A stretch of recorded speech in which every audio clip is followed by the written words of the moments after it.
Hello friends, मैं अमित वर्मा एक बार फिर स्वागत करता हूं आपका आपके अपने यूट्यूब चैनल यूपीएससी एनसीईआरटी में। साथियों, आज इस वीडियो में हम class 10th science NCERT chapter number first रासायनिक अभिक्रियाएं एवं उनके समीकरण चैप्टर के जो शेष क्वेश्चन आंसर रह गए हैं उनको आज करवाने वाला हूं। यह हमारा इस सीरीज का पार्ट 3 है। पार्ट फर्स्ट में हम काफ़ी क्वेश्चंस आपको करवा चुके हैं। अगर आपने पिछले वीडियो को अभी तक नहीं देखा है तो आप हमारी playlist class 10th science NCERT solution में जाकर जो है उन वीडियोस को भी देख सकते हैं। शेष क्वेश्चंस को हम आज इस वीडियो में करवाने वाले हैं। वीडियो को शुरू करने से पहले आपके लिए एक इम्पोर्टेंट इन्फॉर्मेशन। अनअकैडमी लेकर के आया है T20 daily current affairs test series. यह free test series UPSC civil services exam के पॉइंट ऑफ व्यू से काफ़ी इम्पोर्टेंट होने वाली है। इस टेस्ट सीरीज में आपको daily practice test current affairs पर मिलने वाले हैं जो कि यूपीएससी एस्पिरेंट के लिए काफ़ी इम्पोर्टेंट हैं। यह टेस्ट सीरीज जो है अनअकैडमी के टॉप एजुकेटर्स के द्वारा बनाई गई है और इसमें आपको जो है डिटेल्ड एनालिसिस भी देखने को मिलेगी अनअकैडमी के टॉप एजुकेटर्स के द्वारा। यहाँ पर आपको ऑल इंडिया रैंक भी आपको प्रोवाइड की जाएगी।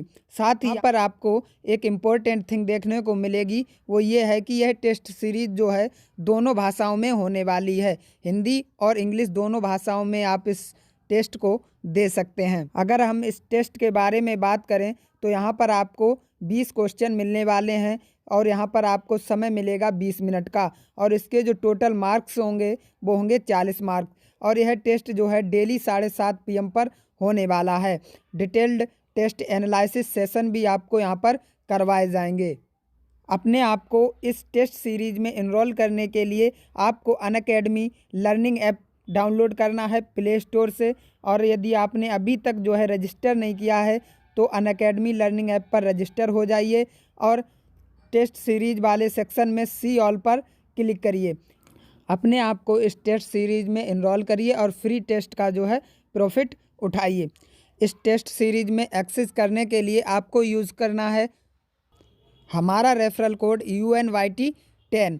यूपीएससी CSC 2020-21 की कंप्लीट प्रिपरेशन के लिए with free live classes and test series के साथ अभी डाउनलोड करें अनअकैडमी लर्निंग ऐप और डिस्क्रिप्शन बॉक्स में दिए हुए लिंक पर क्लिक करें और अनअकैडमी के प्लस एक्सपीरियंस को फ्री में एक्सपीरियंस करें। तो आइए साथियों, अब शुरू करते हैं आज का अपना टॉपिक। इससे पहले के जो क्वेश्चन आंसर हैं वो हम फर्स्ट और सेकंड पार्ट में आपको करवा चुके हैं। यदि आपने अभी तक फर्स्ट और सेकंड पार्ट को नहीं देखा है तो आप हमारी playlist class 10th science NCERT solution में जाकर फर्स्ट और सेकंड पार्ट को भी देख सकते हैं। तो आज हम स्टार्ट करेंगे क्वेश्चन नंबर 9 से। तो क्वेश्चन नंबर 9 है हमारा, एवं ऊष्माशोषी अभिक्रिया का क्या अर्थ है। यानी कि ऊष्माक्षेपी अभिक्रिया किसे कहते हैं और ऊष्माशोषी अभिक्रिया किसे कहते हैं। उदाहरण भी दीजिए, यानी उदाहरण देकर हमें समझाना है। तो हम पहले बात करेंगे ऊष्माक्षेपी अभिक्रिया। तो साथियों, वह अभिक्रिया जिसको करने के बाद में हमें उत्पाद के साथ साथ ऊष्मा भी मिलती है, यानी कि ऊष्मा का भी उत्सर्जन होता है।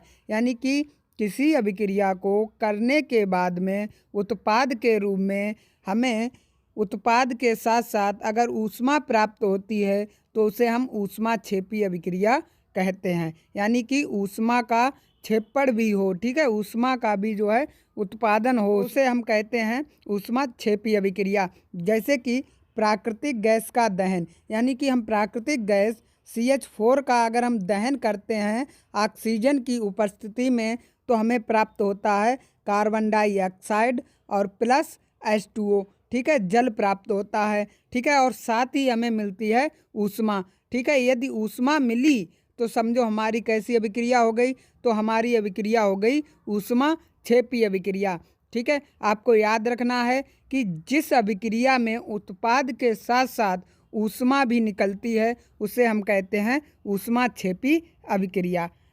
तो साथियों अब हम बात करते हैं ऊष्माशोषी अभिक्रिया की। तो ऊष्माशोषी अभिक्रिया वह अभिक्रिया जिस अभिक्रिया में ऊष्मा का शोषण होता है, यानी कि जो अभिक्रिया ऊष्मा का ग्रहण करती है उसे हम कहते हैं ऊष्माशोषी अभिक्रिया। अब इसको हम डेफिनेशन के माध्यम से समझ लेते हैं। तो जिन अभिक्रियाओं में अभिकारकों को तोड़ने के लिए ऊष्मा, प्रकाश या विद्युत ऊर्जा की आवश्यकता होती है उन्हें हम ऊष्माशोषी अभिक्रिया कहते हैं। यानी कि किसी भी अभिक्रिया में अभिकारकों को तोड़ने के लिए अगर हमें ऊष्मा की, प्रकाश की या विद्युत ऊर्जा की आवश्यकता पड़ती है तो उसे हम कहते हैं ऊष्माशोषी अभिक्रिया। जैसे कि अगर हम AgCl यानी कि सिल्वर क्लोराइड को ले लें तो उसे हमें क्या करना होगा, सूर्य का प्रकाश देना होगा। ठीक है, सूर्य के प्रकाश में अभिक्रिया करनी पड़ेगी, तब क्या होगा, यह जो AgCl है वो टूट जाएगा 2Ag प्लस Cl2 में, यानी कि सिल्वर और क्लोराइड में टूट जाएगा। तो साथियों इस अभिक्रिया में क्या हुआ, हमारा ऊष्मा का शोषण हुआ, या सूर्य के प्रकाश जो कि क्या है, एक प्रकार की ऊष्मा है, उसका हुआ शोषण। तो इसको हम बोलेंगे क्या, ऊष्माशोषी अभिक्रिया। आपको सिर्फ इतना याद रखना है कि जिस अभिक्रिया में ऊष्मा का शोषण होता है या ऊष्मा की आवश्यकता होती है जिस क्रिया को करने के लिए, उसे हम कहते हैं ऊष्माशोषी अभिक्रिया। और जिस अभिक्रिया को करने के बाद में हमें उत्पाद के साथ साथ ऊष्मा प्राप्त होती है उसे हम कहते हैं ऊष्माक्षेपी अभिक्रिया। ठीक है, तो अब बढ़ते हैं नेक्स्ट क्वेश्चन की तरफ। तो नेक्स्ट क्वेश्चन है हमारा, श्वसन को ऊष्माक्षेपी अभिक्रिया क्यों कहते हैं, वर्णन कीजिए। यानी कि हमें बताना है कि जो श्वसन की क्रिया होती है उसे हम ऊष्माक्षेपी अभिक्रिया क्यों कहते हैं। तो साथियों जो सभी जीव होते हैं उनकी कोशिकाओं में ग्लूकोज पाया जाता है। ठीक है, ग्लूकोज क्या करता है, ऑक्सीजन के साथ अभिक्रिया करता है। ये जो ग्लूकोज है वो ऑक्सीजन के साथ अभिक्रिया करता है और हमारे सभी अंगों को ऊर्जा प्रदान करता है। ठीक है, तो इस विशेष प्रकार की जो क्रिया होती है, दहन की प्रक्रिया होती है, इसका ही नाम क्या है, श्वसन है। इस विशेष दहन की अभिक्रिया का नाम क्या है, श्वसन है। ठीक है, क्योंकि इस अभिक्रिया में ऊर्जा निकलती है। ठीक है, तो इस अभिक्रिया यानी कि जो कि ग्लूकोज है हमारा, ठीक है, ग्लूकोज और ऑक्सीजन यानी कि O2 मिलकर जो क्रिया करते हैं उससे क्या निकलती है, ऊर्जा निकलती है, जिससे कि हमारे शरीर के सभी अंगों को ऊर्जा मिलती है। ठीक है, तो हम पहले ही बता चुके हैं आपको कि जिस अभिक्रिया में ऊर्जा या ऊष्मा निकलती है उसे हम कहते हैं ऊष्माक्षेपी अभिक्रिया। ठीक है, तो यही बात है कि हम श्वसन को जो ऊष्माक्षेपी अभिक्रिया कहते हैं। अतः अभिक्रिया को ऊष्माक्षेपी अभिक्रिया कहते हैं क्योंकि इसमें क्या निकलती है, ऊर्जा निकलती है। ठीक है, इस दहन की अभिक्रिया में ऊर्जा निकलती है जिससे कि हमारा शरीर वर्क कर पाता है। ठीक है, तो इसीलिए हम इसे क्या कहते हैं, ऊष्माक्षेपी अभिक्रिया कहते हैं। अगर आपसे पूछ लिया जाए कि श्वसन कैसी अभिक्रिया है तो साथियों श्वसन एक ऊष्माक्षेपी अभिक्रिया है। तो अभी इसको हम समझ लेते हैं समीकरण के माध्यम से। C6H12O6 क्या है, हमारा ग्लूकोज का सूत्र है, प्लस O2 ऑक्सीजन की जब हम अभिक्रिया करवाते हैं तो हमें प्राप्त होती है कार्बन डाइऑक्साइड और जल। ठीक है, इसी के साथ हमें प्राप्त होती है ऊर्जा। ठीक है, तो ऊर्जा जैसे ही प्राप्त होती है वैसे ही हमारी अभिक्रिया हो जाती है कौन सी, ऊष्माक्षेपी अभिक्रिया। कौन सी अभिक्रिया हो जाती है साथियों, ऊष्माक्षेपी अभिक्रिया। ठीक है, तो आशा करता हूँ आप समझ गए होंगे। तो अब बढ़ते हैं नेक्स्ट क्वेश्चन की तरफ। तो नेक्स्ट क्वेश्चन है हमारा साथियों, वियोजन अभिक्रिया को संयोजन अभिक्रिया के विपरीत क्यों कहा जाता है, इन अभिक्रियाओं के लिए समीकरण भी लिखिए। आखिर क्या बात है कि हम वियोजन अभिक्रिया को संयोजन अभिक्रिया के विपरीत बोलते हैं। साथियों यहाँ पर होता यह है कि कोई एक पदार्थ होता है या एक यौगिक होता है जो कि अभिक्रिया के बाद टूटकर दो भागों में बट जाता है। यानी कि AB एक हमारा पदार्थ था जो टूटकर किस में बट गया, A+B में बट गया। लेकिन कोई हमारे दो पदार्थ होते हैं ए प्लस बी, वो अभिक्रिया के बाद क्या होते हैं, एक हो जाते हैं, यानी एक यौगिक बनाते हैं, यानी ए बी बनाते हैं। ठीक है, तो जब एक अभिक्रिया में क्या होता है, टूट कर दो पदार्थों में बिखर जाते हैं तो उसको तो हम बोलते हैं वियोजन। ठीक है, जिसका उल्टा होता है, दो पदार्थों से एक यौगिक बनता है तो उसको तो हम बोलते हैं क्या साथियों, संयोजन। ठीक है, तो इसलिए हम इसे क्या बोलते हैं, एक दूसरे की विपरीत अभिक्रिया बोलते हैं। तो इसको हम डेफिनेशन के माध्यम से समझ लेते हैं। वियोजन अभिक्रिया वह है जिसमें एकल अभिकारक टूटकर, जैसे कि ए बी हमने एकल अभिकारक ले लिया जो कि टूट जाएगा, दो या दो से अधिक उत्पाद बनाते हैं, जो कि क्या करते हैं, टूट कर दो या दो से अधिक उत्पाद बनाते हैं। यानी कि ए बी हमारा एक पदार्थ था जो कि ऊर्जा मिलने पर ए और बी दो पदार्थों में टूट गया। ठीक है, जबकि संयोजन अभिक्रिया इसके बिल्कुल विपरीत है, जिसमें क्या होता है, दो या दो से अधिक, जिसमें दो या दो से अधिक अभिकारक मिलकर एकल उत्पाद बनाते हैं। ठीक है, इसमें क्या होता है, ए और बी दो अभिकारक होंगे जो कि मिलकर एक उत्पाद का निर्माण करते हैं। ठीक है, तो इसलिए जो है हम वियोजन और संयोजन अभिक्रिया को एक दूसरे के विपरीत अभिक्रिया मानते हैं। अब उदाहरण हम लिखेंगे, जैसे ही हम सिल्वर क्लोराइड की अगर हम सूर्य के प्रकाश में अभिक्रिया कराते हैं तो हमें क्या मिलता है, सिल्वर मिलता है और क्लोराइड मिलता है। तो यहाँ पर जो हमारा सिल्वर क्लोराइड था वो टूट गया किस में, सिल्वर प्लस क्लोराइड में।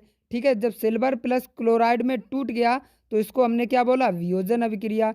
लेकिन यदि हमने कार्बन और ऑक्सीजन की अभिक्रिया करवाई तो हमें क्या प्राप्त हुआ, कार्बन डाइऑक्साइड। यानी कि इसने कार्बन ने और ऑक्सीजन ने क्या कर लिया, संयोजन कर लिया, यानी संयोजित हो गए।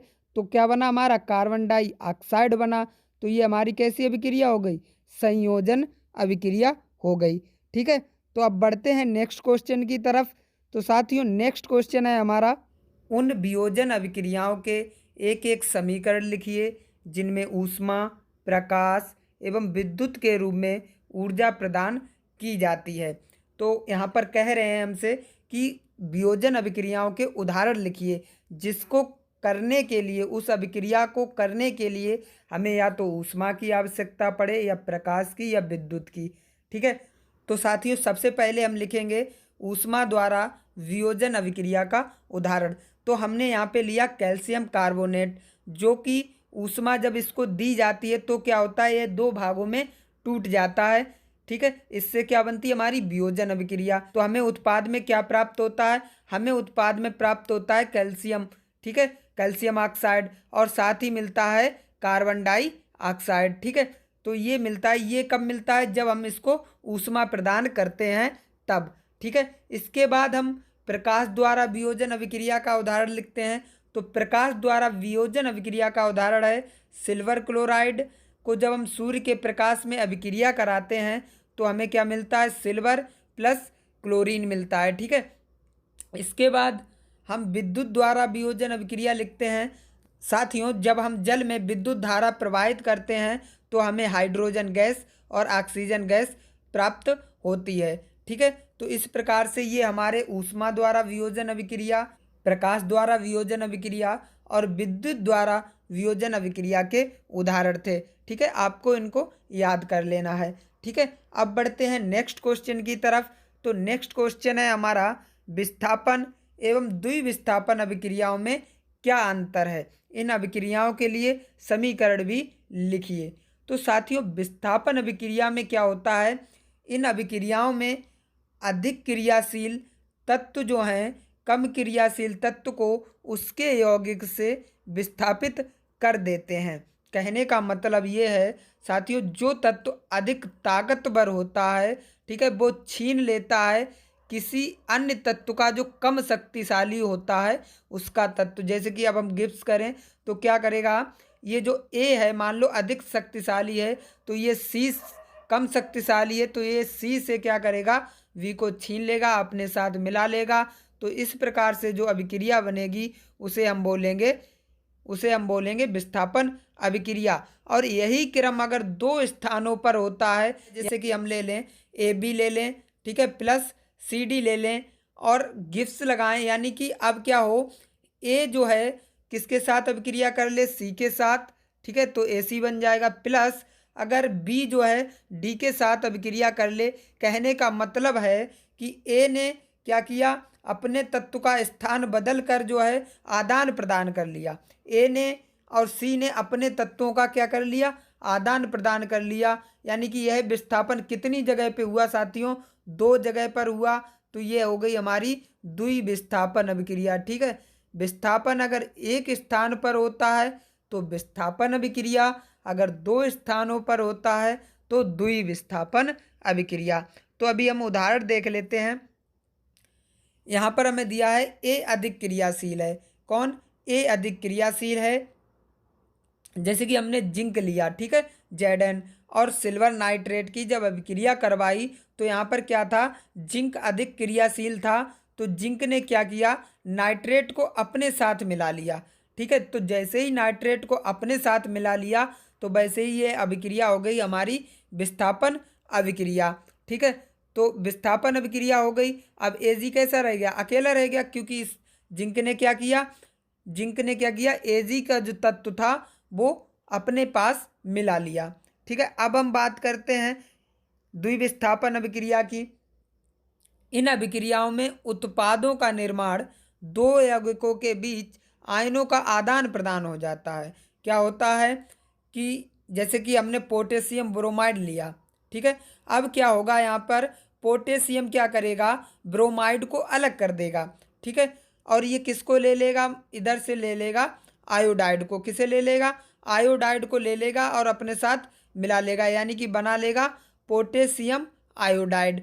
ठीक है, इसके बाद क्या होगा, जो बेरियम आयोडाइड है, यहाँ पर जो बेरियम है वो क्या करेगा, ब्रोमाइड को अपने साथ मिला लेगा। यानी कि कहने का मतलब है दोनों तत्व जो हैं आपस में अपने आयनों का क्या कर लेते हैं, आदान प्रदान कर लेते हैं। क्या कर लेते हैं, आदान प्रदान कर लेते हैं।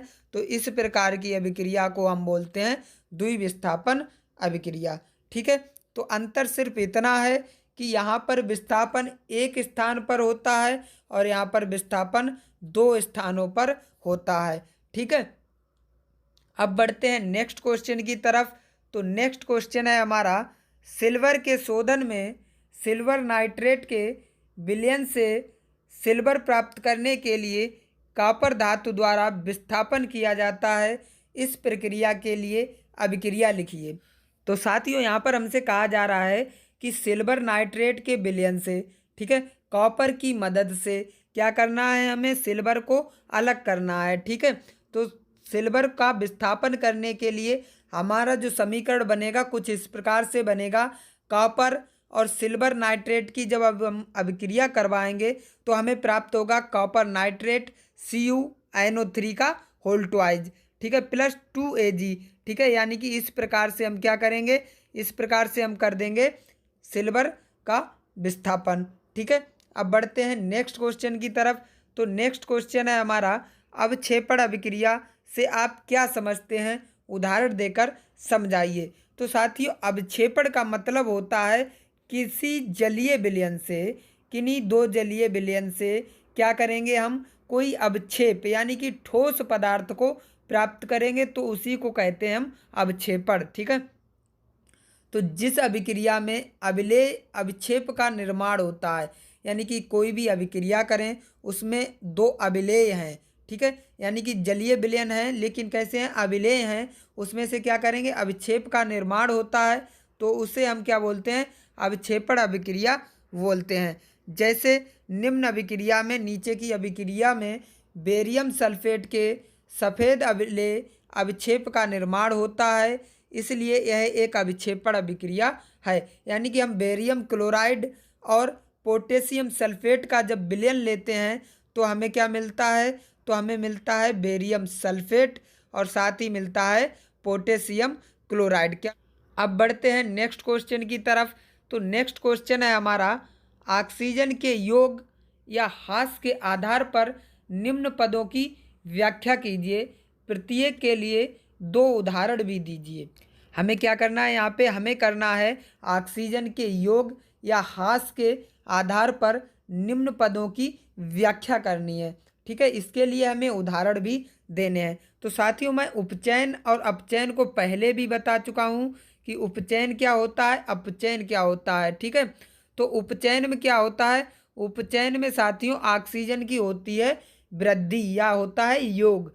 ठीक है, और अपचयन में क्या होता है, इसमें होता है ह्रास या कमी। ठीक है, इसमें होती है ऑक्सीजन की ह्रास या कमी। ठीक है, यहाँ पर भी दिया है उपचयन, इसमें ऑक्सीजन की वृद्धि होती है। यहाँ पे हमें दो उदाहरण दिए गए हैं। कार्बन प्लस O2 की जब हम अभिक्रिया कराते हैं तो हमें मिलती है कार्बन डाइऑक्साइड, जहाँ पर क्या होता है, कार्बन में क्या होता है, उपचयन होता है। क्यों होता है, क्योंकि इसमें क्या होता है, ऑक्सीजन की वृद्धि हो जाती है। ऐसा ही नेक्स्ट उदाहरण में है हमारा, अगर हम कॉपर और ऑक्सीजन का अगर अभिक्रिया करवाते हैं तो हमें मिलता है कॉपर ऑक्साइड। क्या मिलता है, कॉपर ऑक्साइड मिलता है। तो हम देखते हैं कॉपर में क्या हुआ, ऑक्सीजन की वृद्धि हो गई, तो इसे क्या बोलेंगे हम, कॉपर का क्या हो गया, उपचयन हो गया। क्या हो गया, उपचयन हो गया। ठीक है, अब बात करते हैं उपचयन अपचयन की। तो अपचयन में क्या होता है, इसमें ऑक्सीजन की कमी होती है। ठीक है, अब हम अभिक्रिया करवाते हैं कार्बन डाइऑक्साइड की और हाइड्रोजन गैस की। ठीक है, तो हमें प्राप्त होता है, तो हमें CO यानी कि कार्बन डाइऑक्साइड प्लस H2O प्राप्त होता है। यहाँ पे हम देखेंगे कि कार्बन डाइऑक्साइड से क्या हो रहा है, देखो यहाँ पर दो ऑक्सीजन के परमाणु थे, यहाँ पे एक ऑक्सीजन का परमाणु है। तो यहाँ पे क्या हुआ, कार्बन जो ऑक्सीजन की थी क्या हो गई, कमी हो गई। ऑक्सीजन की कमी हो गई यानी क्या हुआ, अपचयन हो गया। क्या हो गया, अपचयन हो गया। ठीक है, वहीं पर नेक्स्ट उदाहरण में हमें कॉपर ऑक्साइड दिया हुआ है और हमने उसकी अभिक्रिया करवाई हाइड्रोजन के साथ। तो क्या हुआ, हमारा सिर्फ रह गया कॉपर प्लस H2O जल मिला हमें। तो यहाँ पर भी हम देखें कॉपर ऑक्साइड से क्या हुआ, ऑक्सीजन की यहाँ पर कमी हो गई। तो हम क्या बोलेंगे कि कॉपर ऑक्साइड का क्या हो गया, अपचयन हो गया। यानी कि दोनों उदाहरण में क्रमशः कार्बन डाइऑक्साइड से और कॉपर ऑक्साइड से क्या हो गया, अपचयन हो गया। क्या हो गया, अपचयन हो गया। ठीक है, अब बढ़ते हैं नेक्स्ट क्वेश्चन पे। तो नेक्स्ट क्वेश्चन है हमारा, एक भूरे रंग का चमकदार तत्व X को वायु की उपस्थिति में गर्म करने पर वह काले रंग का हो जाता है। इस तत्व X एवं उस काले रंग के यौगिक का नाम बताइए। यानी कि ऐसा कौन सा तत्व है भूरे रंग का, ऐसा कौन सा तत्व है जो वायु की उपस्थिति में यदि हम गर्म करेंगे तो वह काले रंग का हो जाता है। ठीक है, तो उस X तत्व का नाम है हमारा कॉपर। आपको याद रखना है, कॉपर को जब हम वायु की उपस्थिति में गर्म करते हैं तो वह काले रंग का पड़ जाता है। ठीक है, और हमें क्या बताना है यहाँ पे, X का तो नाम बता दिया क्या है, कॉपर। अब जो काले रंग का यौगिक बना उसका नाम क्या है, उसका नाम है कॉपर ऑक्साइड यानी कि CuO। ठीक है, कॉपर ऑक्साइड यानी कि कॉपर को यदि हम ऑक्सीजन की उपस्थिति में गर्म करेंगे या ऊष्मा देंगे तो हमें मिलेगा काले रंग का तत्व जिसका नाम है कॉपर ऑक्साइड। ठीक है, याद रखना है, ये क्वेश्चन जो है एग्जाम के पॉइंट ऑफ व्यू से इम्पोर्टेंट है। ठीक है, नेक्स्ट क्वेश्चन है हमारा, लोहे की वस्तुओं को हम पेंट क्यों करते हैं। तो साथियों, इसे हम इसकी क्षय से बचाने के लिए, ठीक है, या हानि से बचाने के लिए हम उस पर पेंट करते हैं। तो यहाँ पर हम देख लेते हैं डेफिनेशन के माध्यम से, क्षरण के कारण लोहे की बनी वस्तुओं का क्षय होता रहता है। यानी कि हम यदि लोहे की वस्तुओं पर पेंट नहीं करते हैं तो क्या होता है, संक्षारण के कारण क्या होता रहता है, लोहे की बनी वस्तुओं का क्षय होता रहता है, विनाश होता रहता है। अब ये संक्षारण क्या होता है इसको हम नीचे और डिटेल में समझेंगे। ठीक है, यहाँ पर इसका मतलब होता है धातु जो है हमारी आर्द्र वायु के संपर्क में आती है, ठीक है, उसे इस होने वाले क्षय से बचाने के लिए उस पर पेंट किया जाता है। ठीक है, अगर हम इस क्षय से बचाएंगे लोहे की वस्तुओं को तो हमें क्या करना पड़ेगा, पेंट करना पड़ेगा। पेंट होने के कारण लोहे और वायु का संपर्क नहीं हो पाता है। अगर हम किसी लोहे की वस्तु पर पेंट कर देते हैं तो क्या होता है, तो होता ये है कि लोहा और उस आर्द्र वायु का जो है संपर्क नहीं हो पाता है, जिससे कि वस्तुएं जो हैं क्षय होने से बच जाती हैं। ठीक है, और लोहे की वस्तुएं बहुत समय तक सुरक्षित रहती हैं। ठीक है, बहुत समय तक क्या रहती हैं, सुरक्षित रहती हैं। ठीक है, अब बात करते हैं नेक्स्ट क्वेश्चन पर। तो नेक्स्ट क्वेश्चन है हमारा, तेल एवं वसा युक्त खाद्य पदार्थों को नाइट्रोजन से प्रभावित क्यों किया जाता है। तो साथियों, इसका कारण यह है कि उन वस्तुओं में विकृत गंधता ना हो पाए। ठीक है, इसलिए जो है, यानी कहने का मतलब है, आपने देखा होगा कई बार कि जो चिप्स आते हैं या नमकीन आती हैं, आपने उनके पैकेट में भरी गैस का अनुमान लगाया, उनमें जो वायु भरी होती है वो कौन सी वायु भरी होती है, उनमें भरी होती है नाइट्रोजन वायु। नाइट्रोजन वायु का मतलब नाइट्रोजन गैस। ठीक है, नाइट्रोजन गैस भरी होती है। अब ये नाइट्रोजन गैस क्यों भरी जाती है उन थैलियों में, तो साथियों, तेल या वसायुक्त थैलियों में हम नाइट्रोजन गैस को इसलिए भरते हैं क्योंकि वो वस्तुएं अधिक समय तक सुरक्षित रह पाएँ। ठीक है, उनमें विकृत गंधता ना हो पाए। ठीक है, अब डेफिनेशन के माध्यम से समझते हैं। तेल तथा वसा युक्त खाद्य पदार्थ वायु, यानी कि वायु में उपस्थित ऑक्सीजन से क्रिया करके विकृत गंधित हो जाते हैं, यानी कि खराब होने लगते हैं। ठीक है, महक छोड़ने लगते हैं। ठीक है, तो इससे बचाने के लिए हम क्या करते हैं, नाइट्रोजन सामान्य ताप पर आसानी से अभिक्रिया नहीं करता। अगर सामान्य ताप की बात की जाए तो वहाँ पर नाइट्रोजन अभिक्रिया नहीं करता। ठीक है, इसलिए तैलीय एवं वसा युक्त खाद्य पदार्थों को नाइट्रोजन से प्रभावित किया जाता है। इसीलिए हम चिप्स अथवा नमकीन की थैलियों में जो है नाइट्रोजन गैस को भरते हैं। ठीक है, अब आज का हमारा लास्ट क्वेश्चन है कि निम्न पदों का वर्णन कीजिए तथा प्रत्येक का एक एक उदाहरण दीजिए। अब हमसे पूछा गया संक्षारण और विकृत गंधता किसे कहते हैं। तो साथियों, संक्षारण क्या होता है, यह होता है हमारा जब कोई धातु की वस्तु होती है, ठीक है, जो आर्द्र या अम्ल यानी आर्द्र वायु के संपर्क में आ जाए।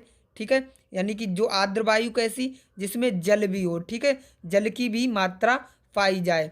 ठीक है, या अम्ल के संपर्क में आती है, जिससे क्रिया करके धातु की ऊपरी सतह कमजोर हो जाती है। ठीक है, इस प्रक्रिया को हम कहते हैं संक्षारण। ठीक है, यानी कि यदि कोई वस्तु जो है अम्ल अम्ल या आर्द्र वायु के संपर्क में आती है, उससे जो है उस धातु की जो परत है वो कमजोर पड़ने लगती है। कमजोर पड़ने लगती है वो परत। ठीक है, तो उसे हम बोलते हैं संक्षारण होने लगा है। उस धातु का क्या होने लगा है, संक्षारण होने लगा है। ठीक है, जैसे कि लोहे पर जंग लगना, चांदी के ऊपर काली परत आना, तांबे के ऊपर हरी परत चढ़ना आदि जो हैं संक्षारण के उदाहरण हैं। ठीक है, अब बात करते हैं विकृत गंधता की।